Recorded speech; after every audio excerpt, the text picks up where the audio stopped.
सकलं विद्युं विदुर्ज्ञानं देवरूपं सुविज्ञहं निवलचक्षुगविर्घोषं गौरवरुणं शुकायकम् अभयचित्तं निमेकामं सुरतधम्मं सपेमं विरतरजन सुजननेतं भीमरावं शरामि भीमरावं शरामि भीमरावं शरामि। दिव्य प्रवर्तन तू साधु वरदान तू अद्य कुलभूषण तू भीमराजा सकल विद्यापति ज्ञान सतसंगति शास्त्र शासनमति बुद्धि तेजा पंकजा नरवरा शोक जन उद्धारा भगवंत आमचा खरा भक्त काजा तबदार संगरी शास्त्र धरता करी कापिला अरे उरी रौद्र रूपा मुक्ति पथ कोड़ता जीड़ स्मृति जालीता उजालीता अगातिका मार्ग साजा राष्ट्र घटना कृति शोभते भारती महामानव बोलती सार्थ संज्ञा शरण बुद्धास सरल धम्मास सरल संघास में भीम राजा।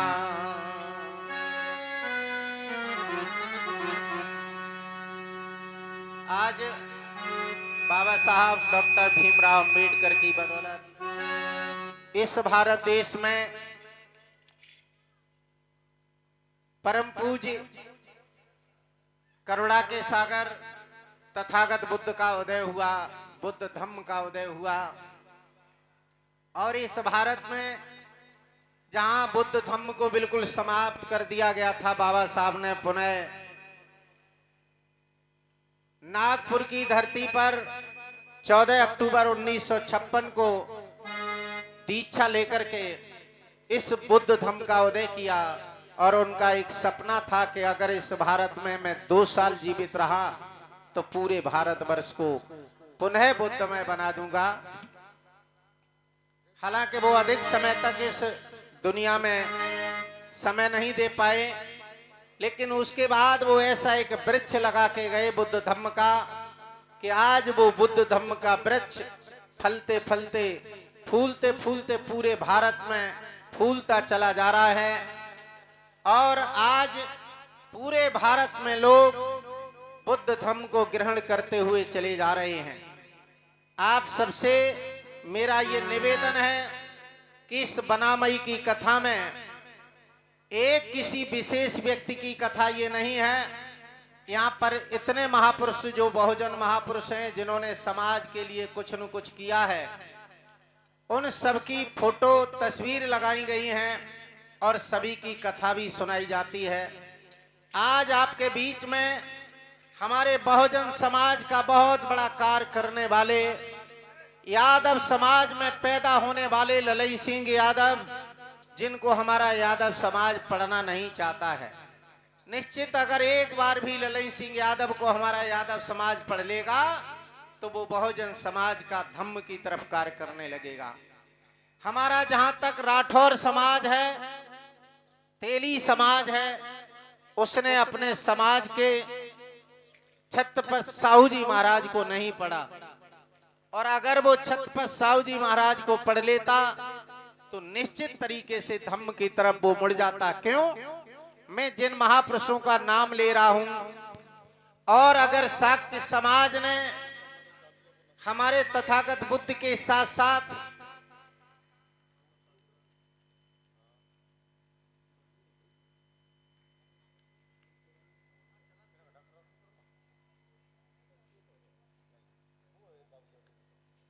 तथागत बुद्ध जी के साथ साथ जगदेव प्रसाद कुशवाहा जी को भी अगर पढ़ा होता तो निश्चित तरीके से वो धम्म की तरफ मुड़ना शुरू हो जाता।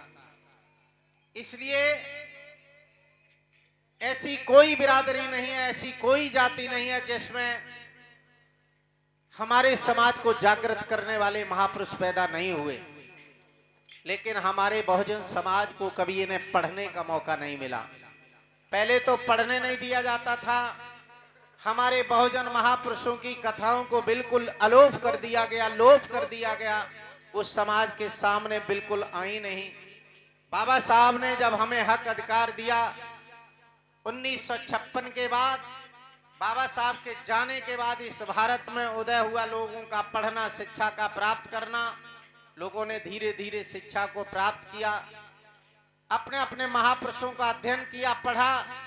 अब पढ़ने के बाद तब पता चला कि हमारे इस बहुजन समाज में तो कोई भी बिरादरी ऐसी नहीं है जिसमें हमारे समाज के लोग पैदा नहीं हुए हैं। भाइयों, जो इतनी फोटो आपके सामने लगाई गई हैं, आप देख सकते हैं, जो किसी जात विशेष बिरादरी की नहीं है। इसमें कोई भी ऐसा महापुरुष नहीं है जो हमारे वाल्मीकि समाज से लेकर के ब्राह्मण समाज तक इसमें तस्वीर ना लगी हो। आप दयानंद सरस्वती, रामस्वरूप वर्मा, ईश्वर चंद, विद्या प्रकाश, ललन सिंह यादव, विद्या प्रकाश, विवेकानंद, दीना भाना वाल्मीकि से लेकर के उदा देवी पासी, नंगेली देवी, महारानी लक्ष्मीबाई, रामास्वामी पेरियार बघेल बिरादरी के थे। लेकिन बघेल बिरादरी आज तक नहीं जानती है कि रामास्वामी पेरियार जी कौन थे। बड़ा कष्ट की बात है। हमारे चाहे वो नाई समाज के लोग हों, चाहे वो राठौर समाज के लोग हों, चाहे वो यादव समाज के लोग हों, चाहे वो बघेल समाज के लोग हों, अवंतीबाई जी को लोग नहीं जानते हैं कि वो हमारी किस बिरादरी की थी। कष्ट इस बात का है कि कब तक इन काल्पनिक भगवानों को आप ढोते रहोगे, अपने महापुरुषों को नहीं पढ़ोगे। और ये गारंटी है, इन सभी महापुरुषों ने आपको शिक्षा आगे बढ़ाने के लिए, अपने बच्चों को पढ़ाने के लिए और समाज में आपको जागरूक होने का ही संदेश दिया है। जितने महापुरुषों की ये फोटो लगी है, आज आप लोग देख रहे हैं, ये फोटो इसलिए लगाए गए हैं कि आपने कभी इन महापुरुषों को अगर नहीं पढ़ा है तो इनको पढ़िए। YouTube पर आप इनको खोजिए। अरे कम से कम औरों को नहीं खोज सकते हो तो अपने अपने समाज के महापुरुषों को खोज के पढ़िए। हर समाज में ऐसे महापुरुष लोग हैं जिन्होंने इस बहुजन समाज के लिए अपनी कुर्बानी दी है, लेकिन हम लोग पढ़ते नहीं हैं। हमें पढ़ना चाहिए। आज माली समाज के लोग ज्योतिबा फुले को नहीं जानते हैं, जिन्होंने शिक्षा की देवी सावित्रीबाई फुले को नहीं जानते हैं। आज की हमारी बहन बेटियां सरस्वती को तो जानती हैं, लेकिन सावित्रीबाई फुले को नहीं जानती हैं। अगर सावित्रीबाई फुले इस भारत में पैदा नहीं हुई होती तो आज इस दलित समाज का लेकर के बहुजन समाज की किसी बहन बेटी को पढ़ने का अधिकार नहीं मिला होता। 1848 में पहली बार पुणे की धरती पर 20 स्कूल खोलने वाली वो मां सावित्रीबाई, उसके साथ में सहयोग करने वाली फातिमा शेख, राष्ट्रमाता फातिमा शेख जिनको कहते हैं, उन्होंने पूरा सहयोग दिया। ज्योतिबा फुले को जब उनके पिताजी ने घर से निकाल दिया तो वो फातिमा शेख जैसी राष्ट्रमाता थी जिसने अपना मकान दिया, रहने को दिया और सहयोग किया, और सावित्रीबाई को पढ़ाने में पूरा सहयोग दिया और स्कूल खुलवाए। तो है ये इतिहास आपको क्यों बताया जा रहा है कि हमारी बहन बेटियां, भाई बच्चे इस चीज को समझें, जाने। बाबा साहब के साथ साथ बाबा साहब को लोग कहते हैं कि वो तो सब चमार थे, इसलिए चमार लोग उनको मानते हैं, जाटव लोग मानते हैं। लेकिन भाइयों, मैंने पहले दिन कहा था, मैं पुनः कह रहा हूं, बाबा साहब डॉक्टर भीमराव अंबेडकर न चमार थे और न जाटव थे। वो महाराष्ट्र की जाति के महार जाति में पैदा होने वाले थे। लेकिन अब यादव भाइयों ने 3 वचन उनके मान लिए, शिक्षा, संगठन और संघर्ष, तीनों को अपनाया, वो आगे बढ़ गए। दूसरे नंबर पर जाटवों ने उनकी शिक्षा को पढ़ा और शिक्षा का ध्यान दिया। और जो आदमी शिक्षा पर ध्यान देगा, अपने बच्चों को पढ़ाएगा, तो निश्चित वो आगे बढ़ जाएगा। दुनिया में एक ही चीज है, वो है शिक्षा। और जिस घर में शिक्षा होगी, निश्चित उस घर का विकास होगा। तो जाटवों ने केवल और केवल बाबा साहब को पढ़ने के बाद उनकी शिक्षा लेकर के अपने बच्चों को पढ़ाने पर ध्यान दिया। वैसे अगर इतिहास को देखा जाए तो सबसे पहले अगर कहीं काम मिला है तो सफाई का काम वाल्मीकि समाज को मिला है।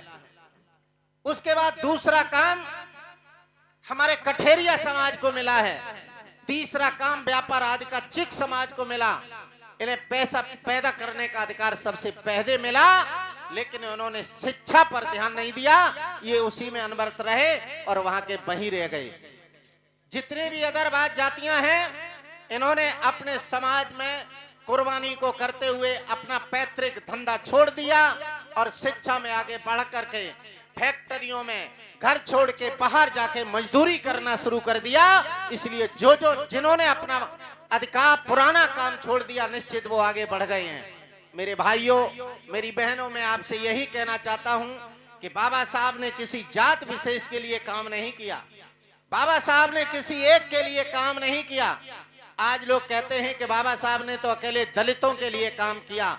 अरे भाइयों, कभी उनके अनुच्छेद 341 को पढ़ के देखना। बाबा साहब तो बैकवर्ड को भी पूरा 27% आरक्षण देने की बात करते थे और उन्होंने आपके लिए आवाज उठाई है। आप कभी उनको पढ़ के देखिए। आइए मैं थोड़ा सा संगीत के माध्यम से आपको लेके चलता हूं आगे।